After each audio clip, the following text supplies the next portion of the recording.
성경 말씀 열왕기하 10장 18절로 31절입니다. 열왕기하 10장 18절 말씀부터 봉독해 드리겠습니다. 구약성경 580페이지입니다. 580페이지 열왕기하 10장 18절 말씀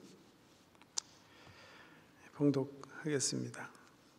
예후가 뭇 백성을 모으고 그들에게 이르되 아합은 바알을 조금 섬겼으나 예후는 많이 섬기리라. 그러므로 내가 이제 큰 제사를 바알에게 드리고자 하노니 바알의 모든 선지자와 모든 섬기는 자와 모든 제사장들을 한 사람도 빠뜨리지 말고 불러 내게로 나오게 하라. 모든 오지 아니하는 자는 살려두지 아니하리라 하니 이는 예후가 바알 섬기는 자를 멸하려 하여 계책을 씁니다. 예후가 바알을 위하는 대회를 거룩히 열라 하매 드디어 공포되었더라. 예후가 온 이스라엘에 사람을 두루 보냈더니 바알을 섬기는 모든 사람이 하나도 빠진 자가 없이 다 이르렀고 무리가 바알의 신당에 들어가매 바알의 신당 이쪽부터 저쪽까지 가득하였더라. 예후가 예복 맡은 자에게 이르되 예복을 내다가 바알을 섬기는 모든 자에게 주라 하매 그들에게로 예복을 가져온지라. 예후가 레갑의 아들 여호나밧과 더불어 바알의 신당에 들어가서 바알을 섬기는 자들에게 이르되 너희는 살펴보아 바알을 섬기는 자들만 여기 있게 하고 여호와의 종은 하나도 여기 너희 중에 있지 못하게 하라 하고 무리가 번제와 다른 제사를 드리려고 들어간 때에 예후가 80명을 밖에 두며 이르되 내가 너희 손에 넘겨주는 사람을 한 사람이라도 도망하게 하는 자는 자기의 생명으로 그 사람의 생명을 대신하리라 하니라. 번제 드리기를 다하매 예후가 호위병과 지휘관들에게 이르되 들어가서 한 사람도 나가지 못하게 하고 죽이라 하매 호위병과 지휘관들이 칼로 그들을 죽여 밖에 던지고 바알의 신당 있는 성으로 가서 바알의 신당에서 목상들을 가져다가 불사르고 바알의 목상을 헐며 바알의 신당을 헐어서 변소를 만들었더니 오늘까지 이르니라. 예후와 여호와같이 이스라엘 중에서 바알을 멸하였으나 이스라엘에게 범죄하게 한 느밧의 아들 여로보암의 죄 곧 베델과 단에 있는 금송아지를 섬기는 죄에서는 떠나지 아니하였더라. 여호와께서 예후에게 이르시되 내가 나 보기에 정직한 일을 행하되 잘 행하여 내 마음에 있는 대로 아합 집에 다 행하였은즉 내 자손이 이스라엘 왕위를 이어 4대를 지내리라 하시니라. 그러나 예후가 전심으로 이스라엘 하나님 여호와의 율법을 지켜 행하지 아니하며 여로보암이 이스라엘에게 범하게 한 그 죄에서 떠나지 아니하였더라. 아멘. 네, 예후가 이스라엘 북왕국에서 바알 신당을 다 타파하고 바알 그 우상을 이렇게 막 척결하는 그런 어떻게 보면 되게 통쾌한 그런 이야기인데요. 시작 오늘 본 말씀 보시면 이제 예후가 계책을 세웁니다. 어떤 계책이죠? 내가 바알을 예배하기 원하니까 이스라엘 영내에 있는 모든 바알 선지자들은 모여서 함께 나와 함께 예배하자 이런 거짓을 이제 공포하게 되죠. 이스라엘 땅에 있는 모든 바알 선지자들이 한 곳에 모이게 합니다. 그 이들을 이렇게 가두고 좀 자세히 보면 혹시 그 속에 여호와를 섬기는 사람이 있을까 해서 분별해내고 바알 섬기는 사람들만 흰 예복을 입혀요.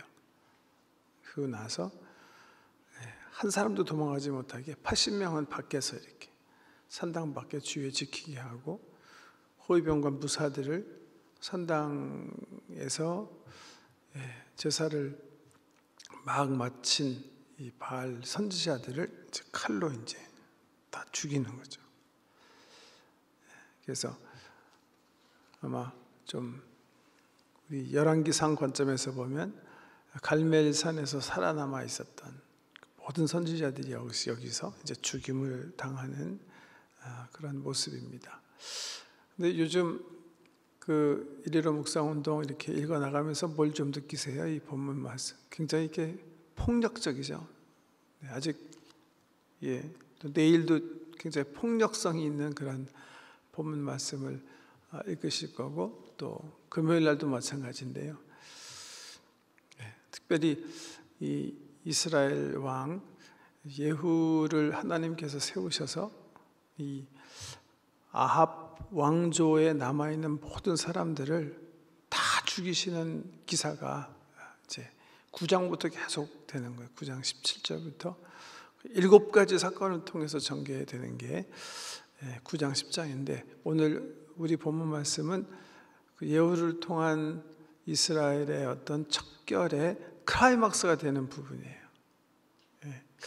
이 우리의 본문 바로 전까지는 말씀드린 것처럼 아합에 속한 모든 인직적들을 예후가 죽이는 일을 해요.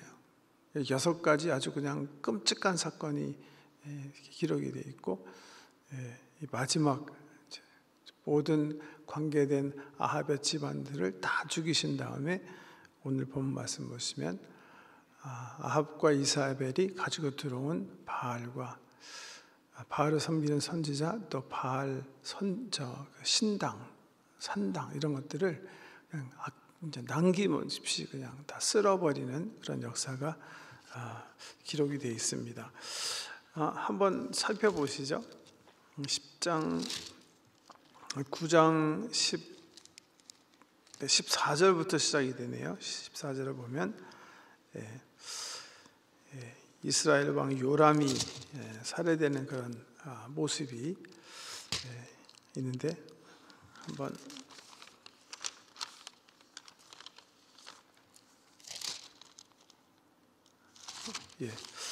14절 보세요. 9장 14절. 이에 님시의 손자 여호사밧의 아들 예후가 요람을 배반하였으니 곧 요람이 온 이스라엘과 더불어 아람 왕 하사엘과 맞서서 길르앗 라못을 지키다가 아람의 왕 하사엘과 더불어 싸울 때에 아람 사람에게 부상한 것을 치료하려 하여 이스라엘로 돌아왔던 때라. 예후가 이르되 너의 뜻에 합당하거든 한 사람이라도 이상에 도망하여 이스르엘에 알리러 가지 못하게 하라 하니라. 예후가 병거를 타고 이스르엘로 가니 요람 왕이 거기에 누워 있음이라. 유다의 왕 아하시아는 요람을 보러 내려왔더라. 이스라엘 망대에 파수꾼 하나가 서 있더니 예후의 무리가 오는 것을 보고 이르되 내가 한 무리를 보나이다 하니 요람이 이르되 한 사람을 말에 태워 보내어 맞이하여 평안하냐 묻게 하라 하는지라. 한 사람이 말을 타고 와서 만나 이르되 왕의 말씀이 평안하냐 하시더라. 하매 예후가 이르되 평안이 네게 상관이 있느냐 내 뒤로 물러나라 하니라. 파수꾼이 전하여 이르되 사자가 그들에게 갔으나 돌아오지 아니하나이다 하는지라. 다시 한 사람을 말에 태워 보냈더니 그들에게 가서 이르되 왕의 말씀이 평안하냐 하시더이다 하매 예후가 이르되 평안이 내게 상관이 있느냐 내들을 따르라 하니라.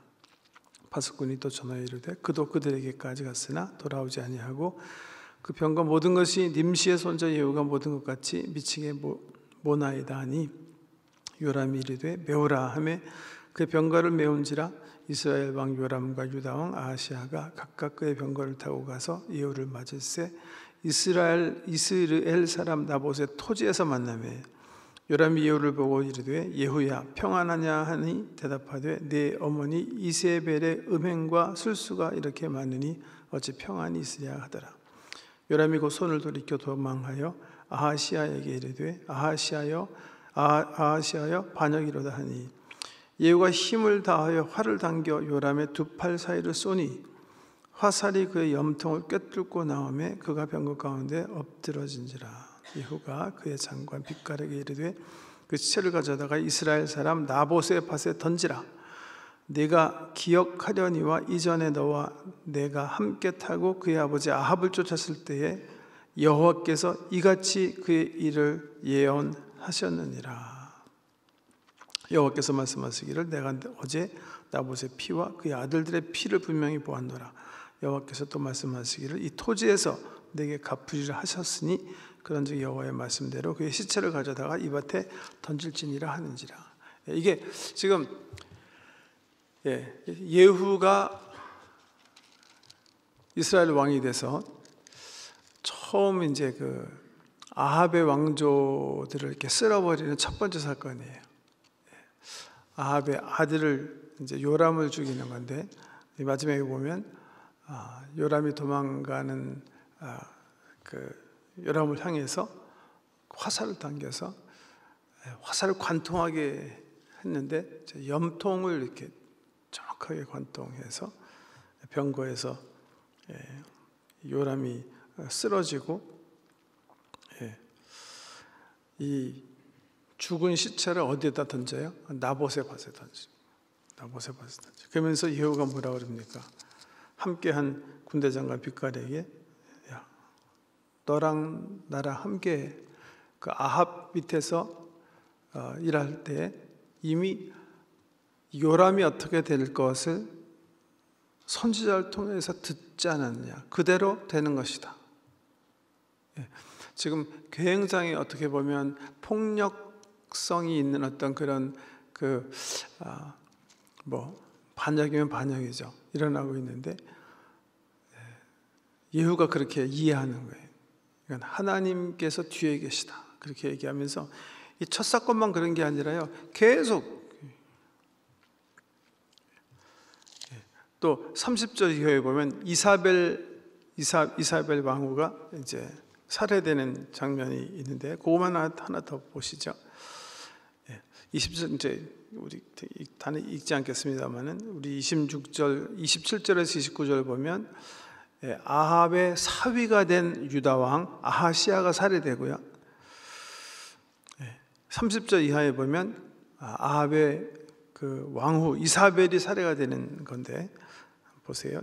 30절 예후가 이스르엘에 오니 이세벨이 듣고 눈을 그리고 머리를 꾸미고 창에서 바라보다가 예후가 문에 들어오매 이르되 주인을 죽인 너 시므리여 평안하냐 하니 예후가 얼굴을 들어 창을 향하고 이르되 내 편이 될 자가 누구냐 하니 두어 내시가 예후를 내다보는지라. 이르되 그를 내어 던지라 하니 내려 던짐에 그의 피가 담과 말에게 튀더라. 예후가 그의 시체를 밟으니라. 예후가 들어가서 먹고 마시고 이르되 가서 이 저주받은 여자를 찾아 장사하라. 그는 왕의 딸이니라 하며 가서 장사하려 한즉 그 두 골과 발과 그의 손 외에는 찾지 못한지라. 돌아와서 전하니 예후가 이르되 이는 여호와께서 그종 디셉 사람 엘리야를 통하여 말씀하신 바라. 이르시기를 이스라엘 토지에서 개들이 이사벨의 살을 먹을지라. 그 시체가 이스라엘 토지에서 거름같이 밭에 있으리니 이것이 이세벨이라고 가리켜 말하지 못하게 되리라 하셨느니라 하였더라. 처음에는 아합의 아들 요람이 아주 비참하게 예후에 의해서 살해당하고 막 시체가 그냥 버려진 바 되고 그 후에는 아합의 사위인 아하시야가 똑같은 운명으로 죽고 이제 아합의 아내인 이사벨이 궁궐 창문 밖에 이제 내시들이 밀어내서 떨어지면서 벽에 부닥치고 땅에 부닥치고 해서 이제 막 시체가 손상된 것을 예후가 발로 밟고 말로 밟았다는 건지 정말 자기 발로 밟았다는지 분명하지만 밟아가지고서는 그 시체가 그냥 뭐 목, 발만 남기지 않고는 사람들이 형체를 볼 수 없을 만큼 그렇게 되고 그 나머지를 개가 먹고 하는 그런 일이 벌어지고요. 읽지 않겠습니다만 그 다음에 10장에 들어가 보면 아합의 70명의 아들들이 또 살해당해요. 그 다음에 그 유다 왕, 그러니까 사위죠. 아합 사위의 남은 형제들이 40명도 예후에 의해서 죽임을 당하고 마지막으로 10장 15절 이하에 보면 아합의 아직도 살아남은 모든 인식자들이 그냥 하나도 남김없이 다 이제 죽임을 당하는 거예요. 그 이후에 오늘 우리 본문 말씀이 기록된 겁니다. 그러니까 바알 선지자들을 데리고 온 모든 이스라엘의 그 주범들이 아주 그냥 비참하게 살해를 당하는 그 6가지 사건이 기록되어 있고, 그 다음에 마지막 클라이막스로 이렇게 써 있는 거예요. 어떻게 보면 너무나 막 그냥 폭력적인 그런 텍스트인데,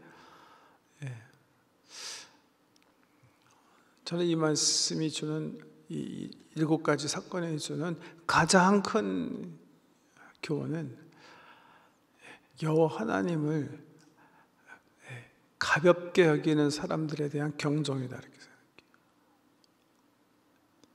하나님은 창조주 하나님이세요. 경홀히 여김을 받으실 수 없는 분이세요. 하나님께서 자기 주인의 자리를 빼앗기시기를 원치 않는 거예요. 그러니까 이스라엘 백성들이 함부로 하나님 앉으셔야 되는 자리에 바알을 앉혔기 때문에 정말 상상하지도 못하는 그런 그 비극을 이제 경험하는 그런 장면인데요. 하나님 주인 되신 그 창조적 사실을 아주 그냥 우습게 여기고 아주 얕잡아 보는 어리석음을 범하는 사람들에 대한 정말 무시무시한 경종이다. 또 한편으로는 이 말씀은 그 예언의 말씀의 신실성, 그 예언의 능력이라 이렇게 표현할 수가 있겠는데요. 이 예후가 계속해서 이 아합에 관계된 사람들을 죽이면서 그렇게 얘기하고 있죠. 뭐라고요? 이거는 하나님께서 이미 엘리야 하나님의 종을 통해서 예언하신 것이라. 언제 그런 일이 벌어졌죠? 기억하세요? 한번 볼까요? 열왕기상 21장 보시면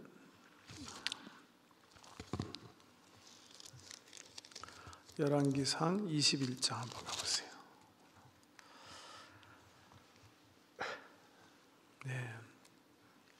나봇의 포도원 이야기가 21장에 기록되어 있습니다. 이스라엘 사람 나봇이 예쁜 포도원이 있는데 아합이 그 포도원을 자기는 사실은 많은데 갖기를 원해요. 근데 얼마나 이 탐심에 잡혀 있는지 아합이 끙끙 앓죠. 그 모습을 보고 왕후 이사벨이 왕이 어떻게 그럴 수가 있습니까? 그래도 모자란데 어떻게 하죠? 걱정하지 말아라. 당신이 왕인데 왜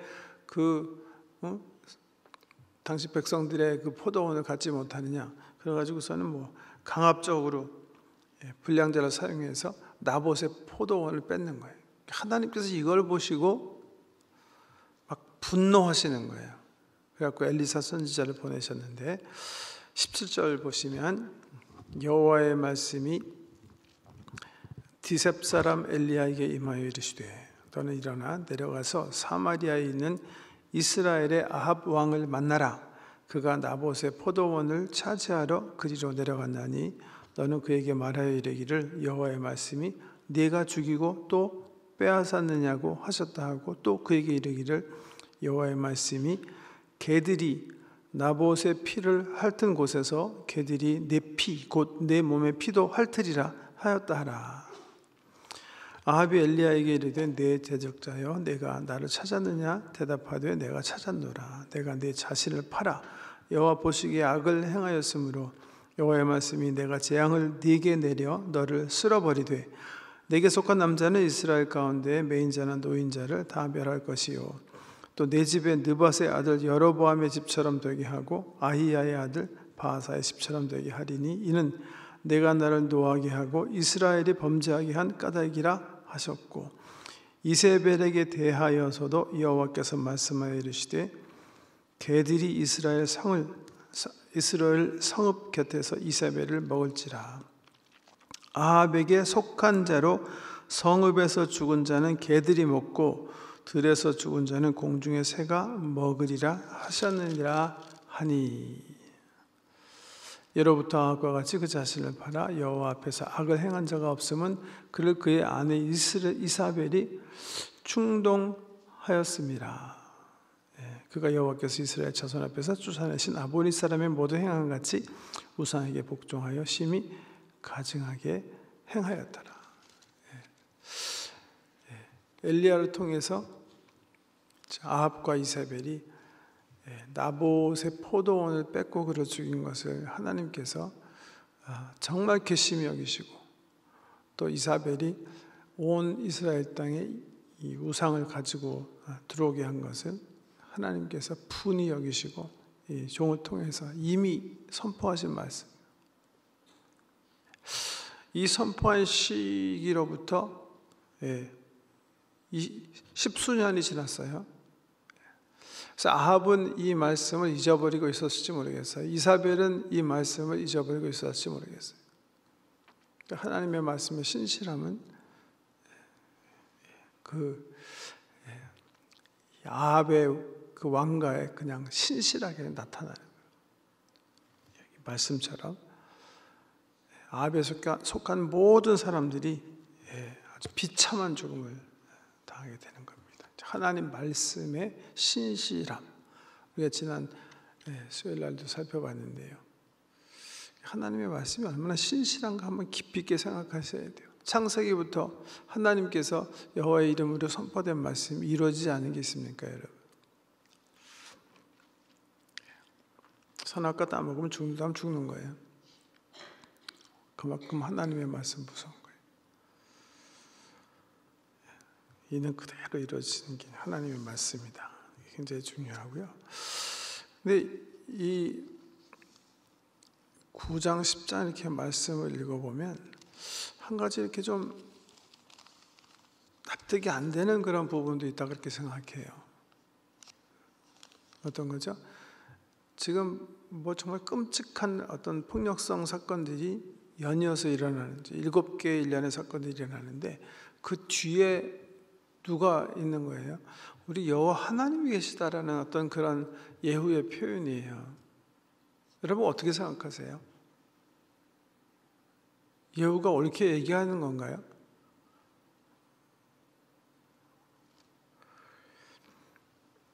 우리 하나님께서 폭력을 사용하셔서 평화를 회복하시려고 한다. 이게 어떤 예후가 선포하면서 그렇게 얘기하면서 지금 아주 그냥 폭력성 있는 어떤 살인을 계속 이제 범하고 있는데, 이게 가능한가? 실질적으로 우리 그 인간 사회에서 이 폭력을 통해서 평화를 쟁취할 수가 있을까? 그런 예가 있습니까, 여러분? 사실 이거 안 되는 거이기도 하고, 우리가 그렇게 얘기하잖아요. 그 목적이 방법을 정당화할 수 없다. 목적이 굉장히 좋더라도 나쁜 방법이 정당화할 수는 없는 거거든요.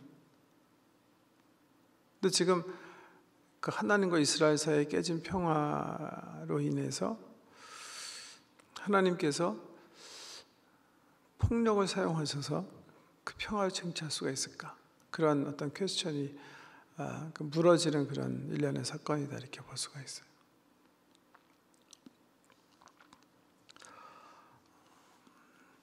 시적으로 말씀드린 것처럼 어떤 휴먼 레벨에서는요,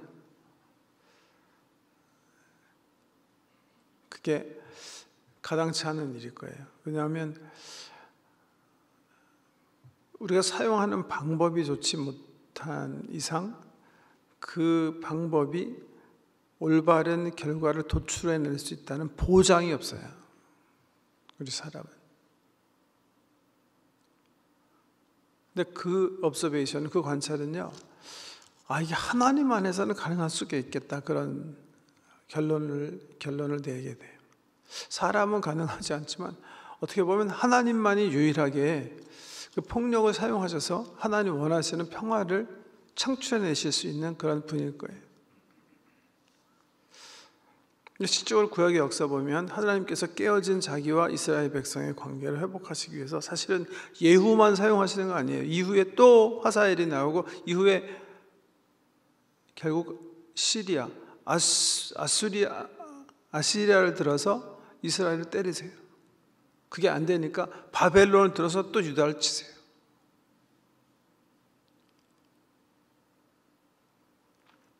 하나님께서 그 뒤에서 이런 사람이나 제국이나 이런 걸 사용하셔가지고서는 이 깨어진 평화를 쟁취하시기 위해서 계속 사용하세요.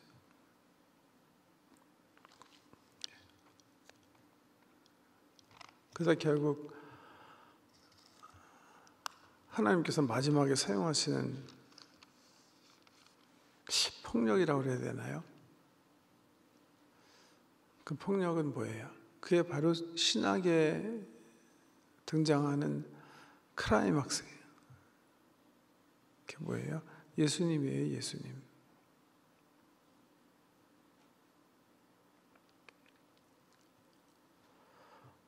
예수님은, 그 십자가의 예수님은 뭐예요? 어떻게 보면 우리 하나님의 마지막 폭력이에요. 뭐에 대한? 우리의 불의에 대한.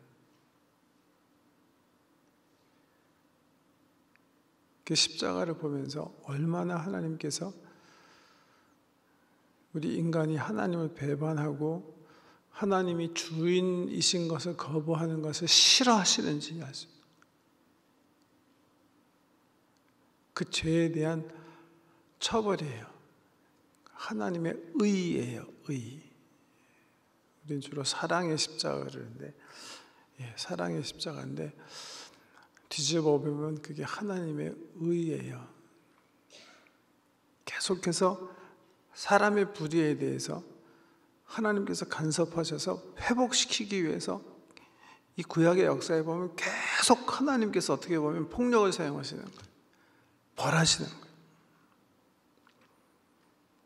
예후를 통해서, 하사엘을 통해서, 아스리아를 통해서, 바벨론 통해서 계속해서 이스라엘 죄를 징치하시다가 그 죄를 아들 예수의 예. 그래서 아들 예수를 통해서 결국 하나님께서 자기 백성과 화해하시는 거예요. 사실 이런 폭력은 어떻게 보면 십자가에서 고조되고 절정에 이르는 불의에 대한 하나님의 벌, 공의의 하나님의 어떤 상징이다 이렇게 볼 수도 있는 거죠. 사람은 폭력적 방법을 통해서 평화적 목적을 이뤄낼 수 없어요. 그래서 사용하면 안 돼요. 사용할 수도 없고. 그러실 수 있는 유일한 분은 어떻게 보면 하나님이세요.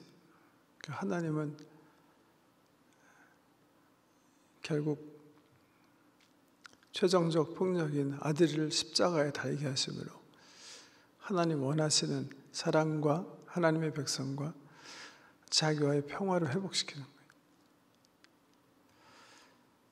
거예요. 어떻게 보면 그냥 평범한 사건 같지만 하나님의 공의가, 십자가에서 나타난 하나님의 공의가 아주 상징적으로 진행되고 있는 그런 일련의 사건이다 이렇게 볼 수가 있는 그런 사건입니다. 이런 걸 통해서 하나님의 백성들에게 주시려는 교훈은 처음에 말씀드린 것처럼 오늘 본문 또 9장 10장의 가장 중요한 교훈이 되겠는데요. 창조주 하나님을 경홀히 여기는 것이 얼마나 무서운 죄인가 알게 하시는 거예요. 주인 되기 원하시는 우리 하나님을 멸시하는 것이 얼마나 하나님을 아프게 하고 섭섭하게 하는가. 그런 사람들에게 우리는 경종이다 이렇게 생각합니다. 예후, 어떻게 보면 하나님께서 사용하셔서 아합과 아합과 아합 집안을 이렇게 진멸하게 하는 하나님의 도구인데 그 일을 어떻게 보면 되게 잘했어요. 그래서 본문 마지막에 보면 하나님께 칭찬하세요. 그럼에도 불구하고 하나님 앞에 온전히 서지 못한 이유는 뭐죠? 계속 자기가 왕하기 원했어요. 그래서 정말 온전한 개혁은 베델과 단에 세워놓은 금송아지를 없애버려야 되는 건데 그러지 못해요. 여로보암의 전철에 따라 혹 북왕국 사람들이 남쪽에 예루살렘에 가서 하나님을 예배하게 되면 결국 북왕국이 무너지고 자기가 왕권에서 밀려날까 봐 결국 정말 마지막까지 개혁은 하지 못하죠. 그래서 베델과 단에 금송아지를 그대로 놔두고 자기도 거기 가서 백성과 함께 예배를 하는, 정권을 위해서 하나님을 이용하고 결국 온전한 개혁을 하지 못하는 사람으로 역사에 매김합니다. 하나님께서 하나님의 도구로 사용해서 바알 다 쓸어버리는 것을 인정하셔서 상급을 내리시죠. 예후의 왕가가 4대에 이르기까지 이스라엘 북왕국 왕조를 지키게 한다. 그런 선언 가운데 그 말씀의 신실함에 따라 예후 이후에 4대 왕조가 그의 가문에서 나와요. 그런 복을 받기도 하지만 사실 그것은 워닝이었어요. 하나님께서 그 말씀하신 이유는 그때라도 예후가 정신을 차리고 베델과 단에 있는 금송아지를 다 제거하고 온전히 하나님께 정말 마음과 뜻과 정성을 다해서 여호와 하나님만을 하나님을 섬기기 원하신 1계명, 2계명 하나님의 백성들에게 정말 하나님께서 원하시는 거예요. 이 본문 앞에서 우리 모두가 혹시 우리 마음에 예후처럼 한편으로 하나님 섬긴다고 하지만 우상에 붙잡혀서 정말 속마음은 하나님의 관심이 있기보다는 다른 데 관심이 있지 않는지 살피는, 그리고 정말 돌이켜 여호와 하나님을 온 마음과 정성을 다해서 섬기는 저와 여러분 되시기를 주의 이름으로 축복합니다. 기도하겠습니다.